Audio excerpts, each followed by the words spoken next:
Hello friends, આજે હું તમારી સાથે શેર કરીશ વરસાદી વાતાવરણમાં ખાવાની મજા પડી જાય તેવું ભરેલા કારેલાના શાકની રેસીપી. તો આ શાક સ્વાદમાં ટેસ્ટી અને એકદમ ચટાકેદાર બને છે, જેમાં ના તો આપણે કારેલાની કડવાશ દૂર કરવા માટે તેને હળદર મીઠા સાથે જોડવા પડશે કે ના તો કોઈ પણ જાતની મહેનત કરવી પડશે.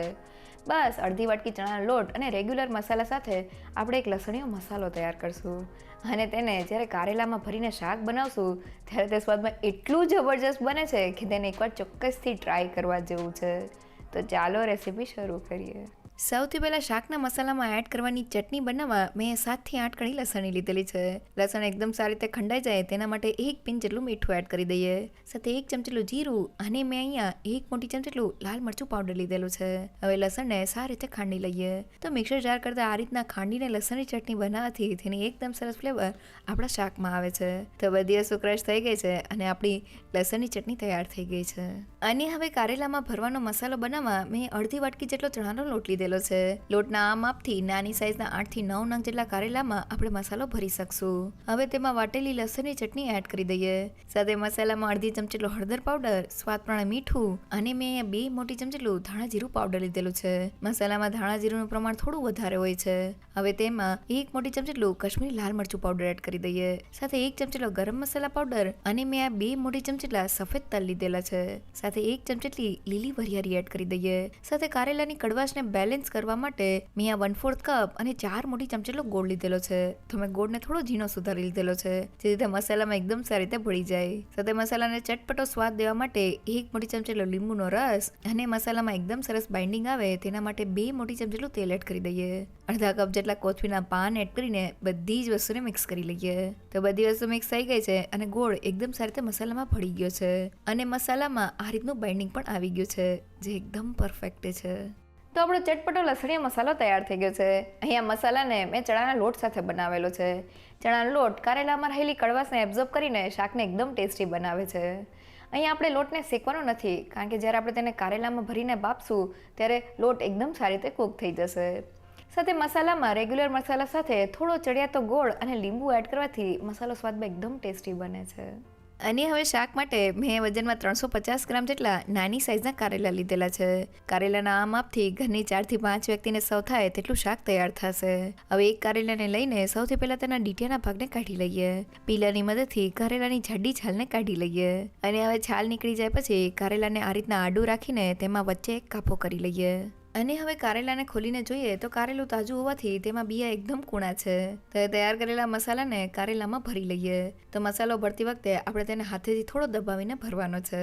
તો મેં બધા જ કારેલામાં મસાલાને ભરી લીધેલો છે. હવે કારેલાને બાફવા માટે મેં કુકરમાં થોડું પાણી ગરમ કરી લીધેલું છે.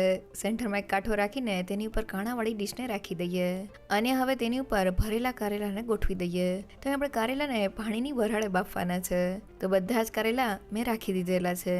કુકરનું ઢાંકણ બંધ કરી દઈએ અને હવે હાઈ ગેસની ફ્લેમ પર 5 વિસલ કરી લઈએ. તો શાક માટે મેં નાની સાઈઝના અને તાજા કારેલાની પસંદગી કરેલી છે, જેમાં બિયા એકદમ કૂણા છે એટલે મેં તેને નથી કાઢેલા. પણ જો તમારા કારેલામાં મોટી સાઈઝના બિયા હોય તો તેને કાઢી લેવા. સાથે કારેલામાં આપણે મસાલો ભરેલો છે, એટલે જો તેને બાફતી વખતે આપણે જો તેને ડાયરેક્ટ પ્રેશર કુકરમાં પાણી સાથે બાફશું તો પાણી મસાલામાં ચડી જશે. એટલે આપણે કારેલાને જો વરાળ સાથે બાફશું તો મસાલાની એકદમ સરસ ફ્લેવર આપણા કારેલામાં આવી જશે. સાથે હાઈ ગેસની ફ્લેમ પર ફક્ત 5 વિસલમાં આપણા કારેલા 5 થી 7 મિનિટમાં બફાઈ જશે. તો 5 વિસલ પછી આપણું કુકર ઠરી ગયું છે. હવે તેને ખોલી લઈએ. છરીની મદદથી કારેલાને ચેક કરીએ તો કારેલા અંદર સુધી એકદમ સારી રીતે બફાઈ ગયા છે. અને હવે ફટાફટ શાક વઘારવા મેં કડાઈમાં 4 થી 5 મોટી ચમચી જેટલું તેલ લીધેલું છે. ગરમ તેલમાં 1 ચમચી જેટલું જીરું, 1 પિંચ જેટલી હિંગ, થોડા લીમડાના પાન, 2 નંગ જેટલા લીલા મરચાના ટુકડા અને 1 ચમચી જેટલું ખમણેલું આદું એડ કરી દઈએ અને વઘારને સારી રીતે સાતળી લઈએ. તો આપણો વઘાર સારી રીતે સતળાઈ ગયો છે. હવે શાકમાં એડ કરવા માટે ડુંગળીની પેસ્ટ બનાવવા મેં અહીંયા 2 નંગ જેટલી ડુંગળીના રફલી પીસ કરી લીધેલા છે. તેને મિક્સર જારમાં એડ કરી દઈએ. હવે કોઈ પણ જાતના પાણીને એડ કર્યા વગર તેને ગ્રાઇન્ડ કરી લઈએ. તો ડુંગળી ગ્રાઇન્ડ થઈને તેની આ રીતની પેસ્ટ તૈયાર થઈ ગઈ છે. તેને વઘારમાં એડ કરી દઈએ અને સારી રીતે સાતળી લઈએ. તો ડુંગળીના ટુકડાની જગ્યાએ તેની પેસ્ટ એડ કરવાથી શાકનો સ્વાદ એકદમ વધી જાય છે. તો લગભગ 2 મિનિટ જેવું થઈ ગયું છે અને ડુંગળીની પેસ્ટ એકદમ સારી રીતે સતળાઈને તેની સાઇડ્સમાંથી તેલ છૂટું પડી ગયું છે. તો હવે ગેસની ફ્લેમ ધીમી કરી દઈએ અને મસાલામાં અડધી ચમચી હળદર પાવડર, 1 ચમચી લાલ મરચું પાવડર, 1 ચમચી ધાણા જીરું પાવડર અને મેં 1 ચમચી કિચન કિંગ મસાલો લીધેલો છે. સાથે બધા જ ટેસ્ટને બેલેન્સ કરવા માટે 1 મોટી ચમચી ગોળ એડ કરી દઈએ.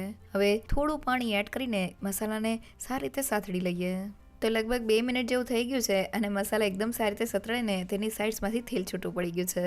તો હવે મેં ડુંગળી જેટલા જ પ્રમાણમાં એટલે કે અડધી વાટકી જેટલી ટમેટાની પ્યુરે લીધેલી છે.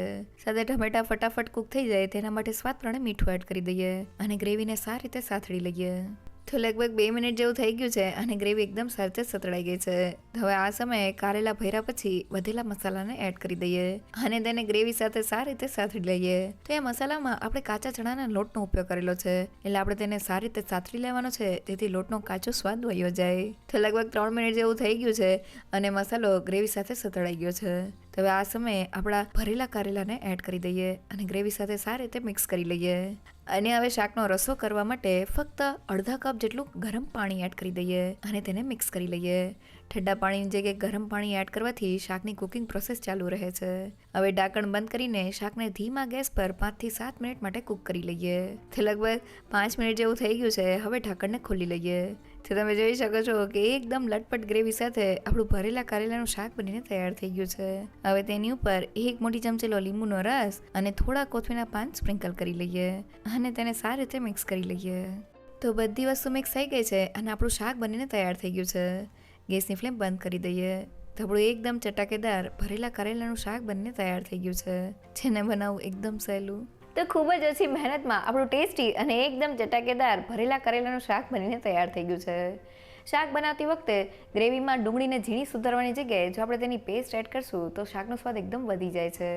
અને ગ્રેવીમાં જ્યારે આપણે કારેલા એડ કરીએ પછી આપણે ગ્રેવી સાથે કારેલાને ધીમા ગેસ પર 5 મિનિટ માટે કૂક કરી લેવાના છે જેથી ગ્રેવીની એકદમ સરસ ફ્લેવર આપણા કારેલામાં આવી જાય.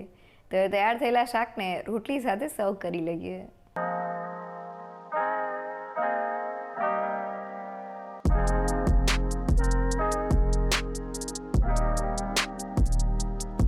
તો વરસાદી વાતાવરણમાં ખાવાની મજા પડી જાય તેવું ભરેલા કરેલાનું શાક એકવાર ચોક્કસથી ટ્રાય કરવા જેવું છે.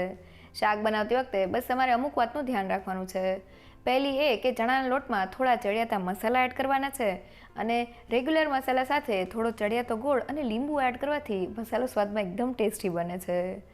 સાથે કારેલામાં મસાલાને સ્ટફ કરીને આપણે તેને વરાળે બાફવાના છે અને ગ્રેવીમાં જ્યારે આપણે કારેલાને એડ કરીને તેને ધીમા ગેસ પર કૂક કરીએ છીએ ત્યારે શાક એકદમ ટેસ્ટી બને છે.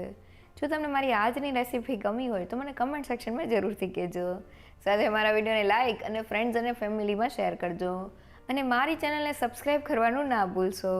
તો ફરી મળીએ એક નવી રેસીપી સાથે.